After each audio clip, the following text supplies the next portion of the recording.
The Most Powerful Man, Part 1. Humanity searches for strength. Some find it in wealth, others in titles. Many chase power in the eyes of the world. But for the Stoics, the most powerful man is not the one who conquers nations, but the one who conquers himself.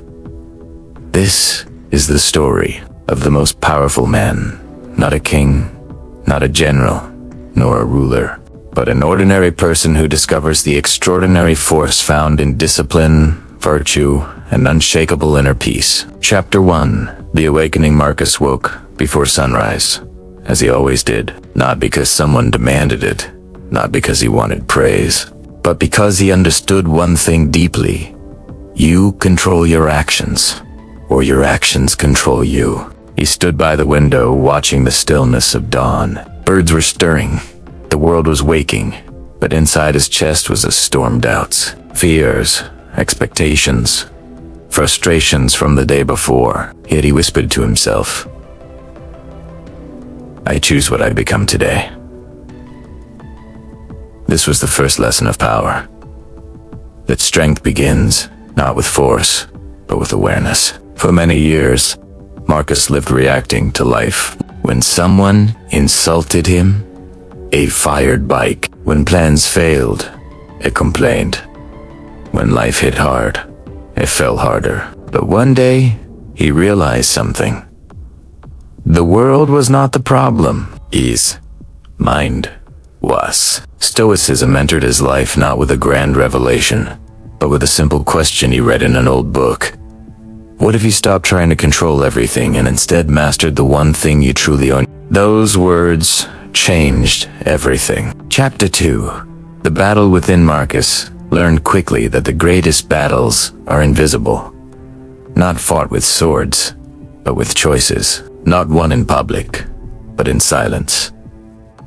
When anger rose, he practiced restraint. When fear whispered, he practiced courage. When comfort tempted him, he practiced discipline. He learned the Stoic key. You suffer more in imagination than in reality.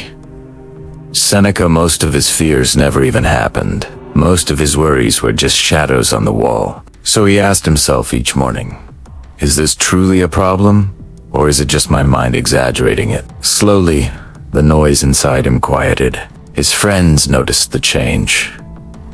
He was calmer, clearer, unmoved by trivial things. One asked him, "How did you become so strong?" Marcus simply replied, "By realizing that most things are not worth my reaction." This became another pillar of his power, mastery over emotion. Chapter 3. Discipline. The gatekeeper power is not built in big moments. It forms in small, repeated actions that no one sees. Marcus designed simple disciplines. Wake early, train the body, train the mind, write reflections. Do the hard thing first. Accept what he cannot control, nothing fancy, nothing dramatic. But every day he showed up. First say to yourself what you would be, and then do what you have to do. Epictetus. At first, discipline felt like a burden, but Marcus soon discovered a truth. Discipline is freedom. The more he controlled his habits, the less the world controlled him. He no longer relied on motivation. He relied on character. Motivation fades. Character endures. Chapter 4. The art of not being disturbed. Marcus lived among people who complained non-stop. They blamed traffic, the weather, their co-workers, the economy. Every inconvenience was a crisis. But Marcus knew better. It is not things that upset us, but our judgment about things. Epictetus. One day, a coworker tried to provoke him with harsh words. Marcus felt the heat rising inside him, but he breathed, stepped back, and chose silence. The man stood confused. "Why aren't you angry?" he demanded. Marcus replied softly, "Because your words cannot dictate my peace." This was the moment he realized he possessed something rare. The ability to stay calm when others lose control. This is the mark of the truly powerful, unshakable, calm, stillness. A mind that cannot be provoked. Chapter 5. Acceptance and Action Stoicism. Teaches a simple but profound idea. Accept what you cannot, and know the difference. Marcus applied this everywhere. If he could fix it, he acted. If he couldn't, he let it go. Traffic, let it go. People's opinions, let it go. Unexpected problems, respond with clarity, not emotion. This freed him from the chains of frustration. For the first time, it felt late. He realized that life becomes easier when you stop resisting what already is. Acceptance is not weakness. It is wisdom. Chapter 6. The Stoic Heart. But Stoicism wasn't just about strength. It was also about goodness. Marcus practiced kindness, not because he wanted praise, but because kindness is the highest expression of strength. He helped quietly. He listened deeply. He forgave quickly. Stoicism taught him, the best revenge is to be unlike your enemy. Marcus Aurelius, anyone can retaliate. Only the powerful can rise above. Marcus realized the world didn't need more anger. It needed more people who remain good, even when the world is not. This is true power. The power to choose virtue over ego. Chapter 7. Failure and the Unbreakable Mind. 1 year. Marcus faced the hardest challenge of his life. A project he worked on for months collapsed. People blamed him. His reputation suffered. Old Marcus would have broken. But Stoic Marcus stood firm. He told himself, the obstacle is the way. Marcus Aurelius, instead of seeing failure as defeat, he saw it as instruction. Learned, improved. He grew stronger, and months later, he rose higher than before. Not because life became easier, but because he did. Chapter 8. Living in the present moment. Marcus once lived in the past, thinking of regrets. He once lived in the future, fearing what might come. But Stoicism taught him, you live only in this moment. Do not waste it. So he embraced each day fully. He savored mornings, appreciated conversations, worked with intention. No rushing, no worrying. Just presence. This is where real power is found, in the now. Chapter 9. The most powerful man. Years passed, and people around Marcus changed too. Not because he forced them, but because his example inspired them. He was calm when others panicked. He was disciplined when others procrastinated. He was kind when others were bitter. He was steady when the world shook. Without seeking it, he became a leader. But the world never saw him as the most powerful man. He didn't sit on a throne. He didn't have armies. He didn't rule cities. Yet deep inside, Marcus understood the truth.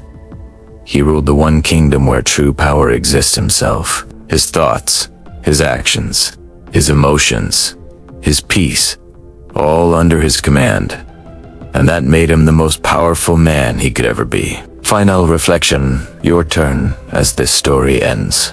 Remember, you too can become the most powerful person in your life, not by dominating others, but by mastering yourself. Not through noise, but through clarity. Not through fear, but through discipline. Not through force, but through virtue. So the question now is, will you rule yourself, or will the world rule you? Because the most powerful man is not born. He is trained, shaped, and chosen every single day by the decisions he makes. And today, you can begin. The most powerful man. Part 2. The warrior of the mind. Introduction. When Marcus first began his journey into Stoicism, he discovered the quiet power of self-control, discipline, and presence. But the path of a Stoic does not end with mastery, it deepens. Part 2 continues the transformation, as Marcus learns the meaning of mental fortitude, emotional courage, and inner warfare. This is the story of how he became the warrior of the mind. Chapter 1. The invisible enemy Marcus always thought his greatest challenges came from the outside. Difficult people, unpredictable events, hardships. But one day, during a long walk, he realized, your mind will present more enemies than life ever will. The mind exaggerates.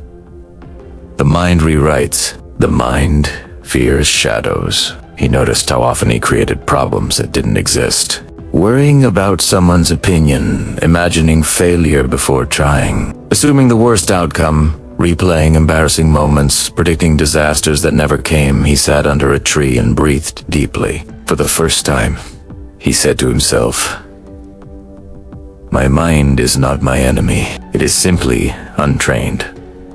This realization became the beginning of a new battle, the battle to discipline the mind itself. Chapter 2. Training the mind like a muscle. Marcus began mental training the same way athletes train their body. He practiced 1. Observation, watching his thoughts without reacting to them, like clouds passing across the sky. 2.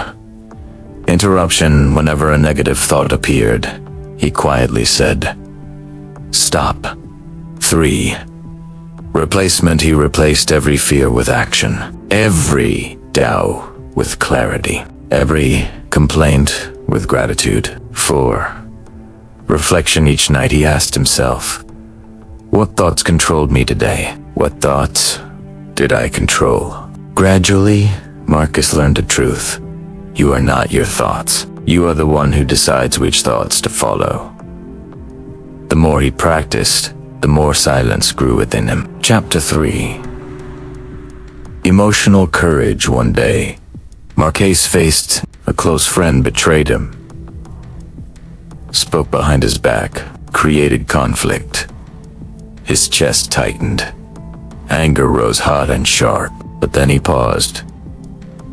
Past Marcus would have reacted instantly, but Stoic Marcus asked, what outcome do I want? Anger begged for revenge. Disappointment asked for retreat, but wisdom whispered, courage is not reacting. Courage is responding with principle. Marcus approached his friend and spoke calmly, not to attack, not to shout, but to seek truth. His friend broke down, admitting fear and insecurity. Marcus left, not victorious, but peaceful. Understood the bravest person is the one who feels deeply and remains in control. Chapter 4. Enduring the storm. Life tested Marcus again. His job became unstable. Bills piled up. Family issues emerged. Sleepless nights returned. Stress came like a storm, pounding relentlessly. But Marcus remembered a Stoic metaphor. The storm tests the strength of the tree. The storm makes the roots dig deeper, he repeated to himself. What stands in the way becomes the way. So instead of resisting the storm, he faced it. He created plans, simplified expenses, set priorities, asked for help when needed, accepted uncertainties. And through the storm, Marcus discovered resilience. He no longer collapsed under pressure. Pressure became the forge, shaping him into something stronger. Chapter 5. The Stoic Warrior. A year passed. Marcus wasn't just calm anymore. He was strong. Not on the outside, but in the core of his being. People came to him for guidance. He spoke with clarity. He listened without judgment. He responded instead of reacting. He became unshakable. And he realized, the warrior of the mind is not the person who never struggles. but the one who refuses to surrender to the struggle. His battles were silent, his victories invisible, yet his power grew. Final reflection of Part 2. If Part 1 taught Marcus's control, Part 2 taught him mastery. Mastery of pressure, mastery of emotion, mastery of thought. But the journey is not over, for every warrior must now become a king, not a ruler of others, but a ruler of the self. Part 3 begins the transformation into a Stoic leader.